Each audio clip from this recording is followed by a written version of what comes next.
Alright guys, today we're going to be talking about complex numbers. So let's start with the square root of -9. If y'all remember, if you have the square root of a times b, you can break that apart so that it becomes the square root of a times the square root of b. So we can apply the same principle to this problem. So the square root of -9 can be broken apart into the square root of 9 and the square root of -1. The square root of 9 we know is 3. The square root of -1, just bring it down for now because we don't know what that is right now. Same with the square root of -25, so that can be broken apart into the square root of 25 and the square root of -1. So square root of 25 is 5, and then bring down the square root of -1. So in order to deal with the square root of -1, we're going to introduce the concept of imaginary numbers. So the square root of -1 equals I. So I just means imaginary. So anytime you have the square root of -1, you're going to change it to I. And then if we take both sides and square it, we'll get I squared equals -1. And we'll deal with this later on when we do conjugates. So if we come back here to the original problem, we have the square root of -9. That broke down to 3 square root of -1. Square root of -1, which is replaced with I. Same with the square root of -25. That would be 5i. So complex numbers are written in the form of a plus bi, where a is the real part and b is the imaginary part. So these are just examples of what complex numbers can look like. So this first one has a real part, which is the 5, the imaginary part, which is 2i. This one has a real part, which is square root of 6. Imaginary part is 4i. The imaginary part here is 16i. The real part just happens to be 0. And same with 12. 12 is also a complex number because the real part is 12, and the imaginary part is 0. Alright, so let's talk about the conjugates. So the conjugate of a complex number a plus bi is a minus bi. So all you do is you change the sign. That's the imaginary part. So if the imaginary sign was positive, it's going to become negative. If it's negative, it's going to become positive. Alright, so let's make a little chart and go through and figure out some conjugates. So if you had 5 plus 2i, the conjugate of that would be 5 minus 2i. So all you did was change the sign of the imaginary component.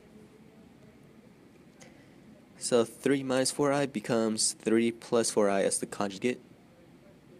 Negative 2i, conjugate of that would be positive 2i. Again, you're just changing the imaginary sign. If it's negative, it becomes positive. If it's positive, it becomes negative. So if you had the number 12, the conjugate of 12 would be 12, because the complex part for this is 0i. So the key thing here is change the sign of the imaginary component.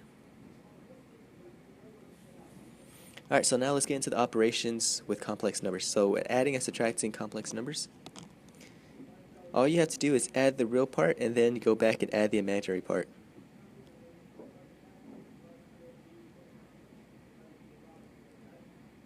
So if we have 3 plus 4i minus 2 minus 6i, so we're going to take the real part, 3 minus 2, which is 1, and then 4i minus negative 6i, so that becomes a positive 10i.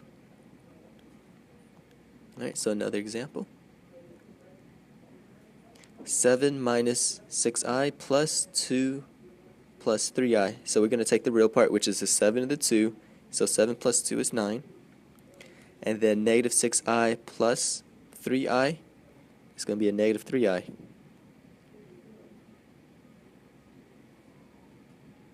So multiplying complex numbers.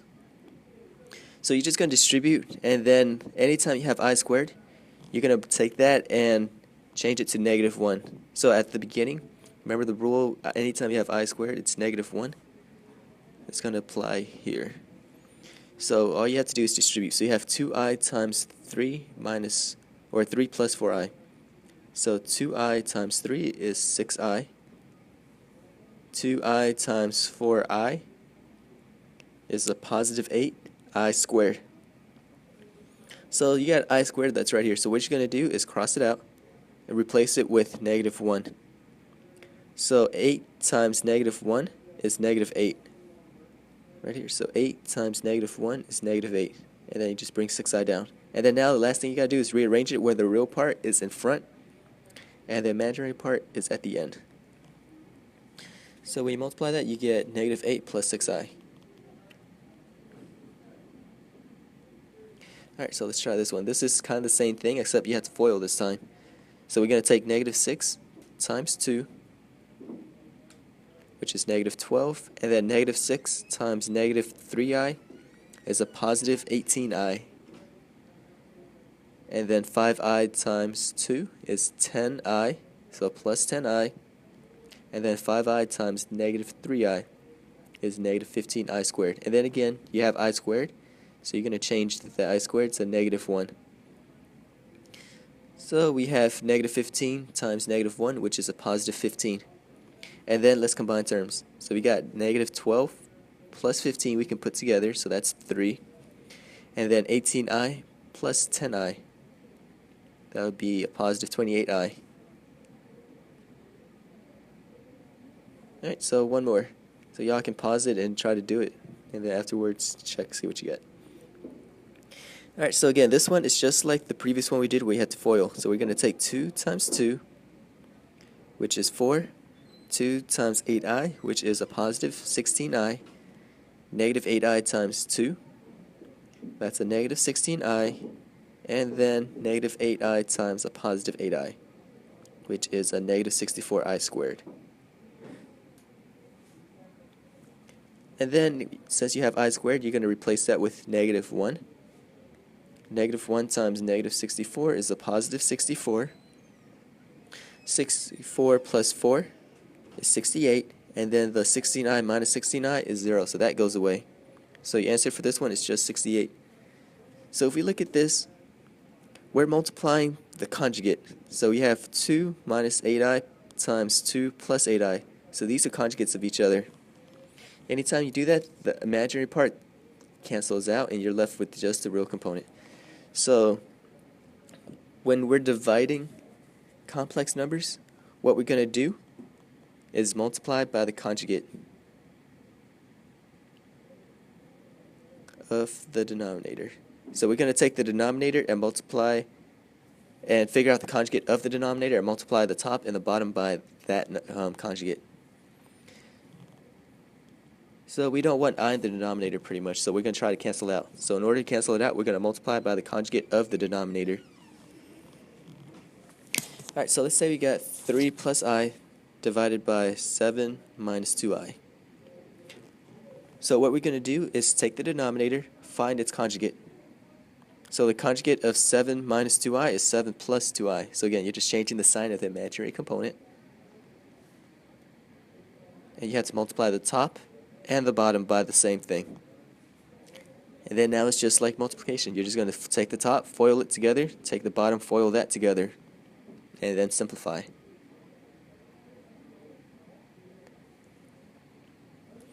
Alright, so 3 times 7 is 21. 3 times 2i is 6i. I times 7 is a positive 7i. And I times 2i is a positive 2i squared. Same with the bottom. You're going to FOIL it just like you did the top. So 7 times 7 is 49. 7 times 2i is a positive 14i. Negative 2i times 7, that's a negative 14i. Negative 2i times a positive 2i is a negative 2i squared. So anytime you have I squared, you're going to go back and change those to negative 1. And then combine your terms again. So now we have 21. 2 times negative 1 is negative 2. So 21 minus 2 is 19. And then 6i plus 7i is a 13i. And same on the bottom. 49 negative 4 times negative 1 is a positive 4. So 49 plus 4 is 53. And then 14i minus 14i goes away. That's 0. And then the last part, so we have to separate this into the real component and then the imaginary component. So we're just going to separate the fraction. 19 over 53 plus 13i over 53.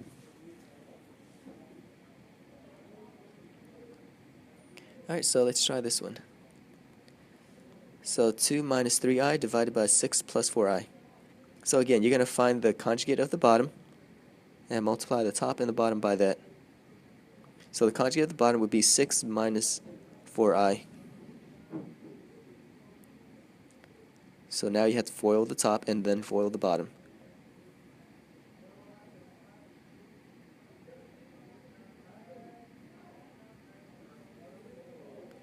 Alright, so 2 times 6 is 12. 2 times 4i, 2 times negative 4i is negative 8i. Negative 3i times 6 is a negative 18i. Negative 3i times negative 4i is a positive 12i squared. And then we're going to FOIL the bottom.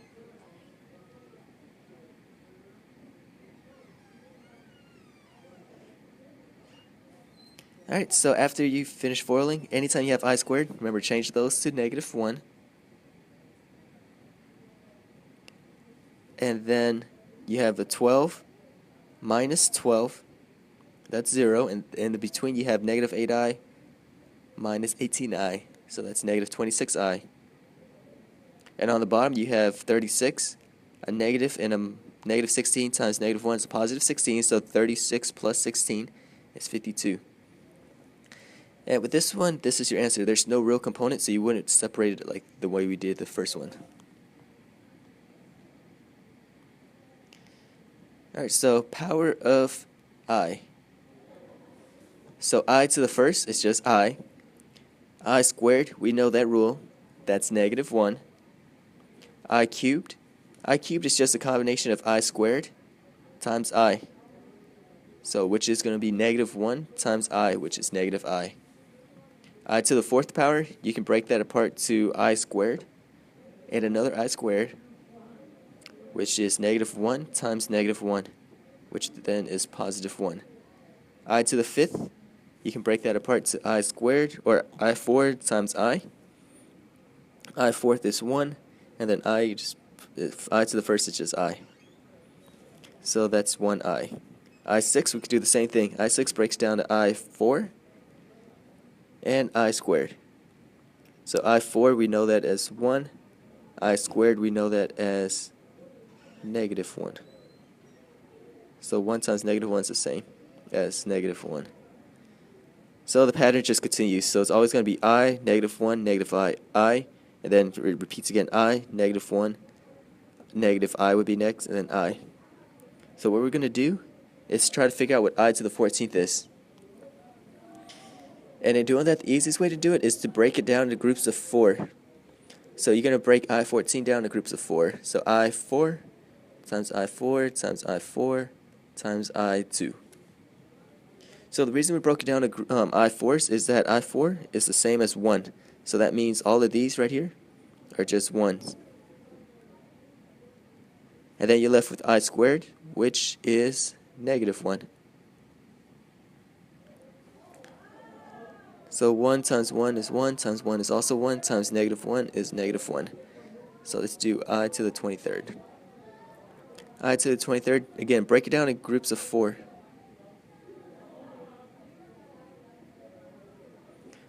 So every group of 4 that you have is just 1, so that doesn't really matter when you're multiplying, because 1 times anything is still going to be itself.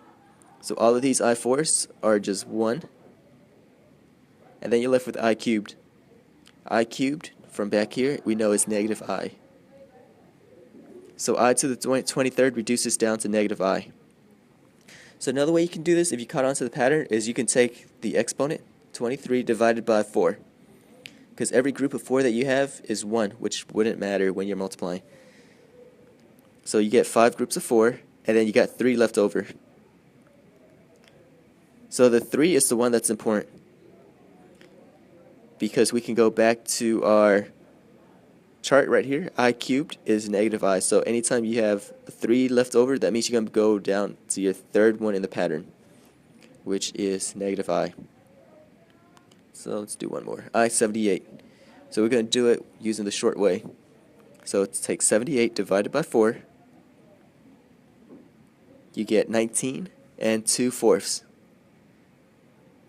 The 2 that's left over, that tells you where we're going to be at in our pattern. We're going to be at the second one.